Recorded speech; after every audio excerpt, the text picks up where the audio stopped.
Hi everyone, it's Terry back with a new video. What you're looking at is the motor out of my Marx 666 locomotive. The reason I want to do this video, I want to do a quick video on an easy way I found when you have to take the motor out of dealing with the headlight wire, which is soldered right to the strip here, which also is where your track power is soldered, as well as your E-unit. Now, that wire then runs to the front of the boiler,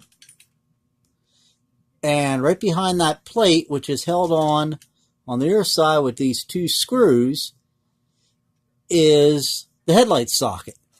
And whenever you need to take the motor out, you have to cut the wire and then strip it and resolder it when you're ready to put the motor back in. Well, I wanted to avoid having to do that all the time, so what I did was, if I can zoom in here, pardon me, I got a new camera, I'm still learning how to use it. If you look close, this is actually a clip off an old lock-on that I had that I wasn't using anymore.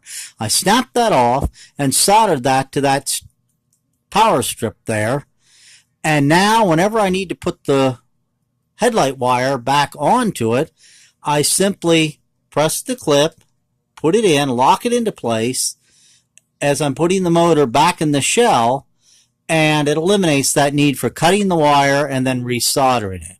So it's an easy way to get around that, and I hope you find this video useful. If you have any comments or questions, give me an email at j as in John, omd67@gmail.com, and thanks for watching.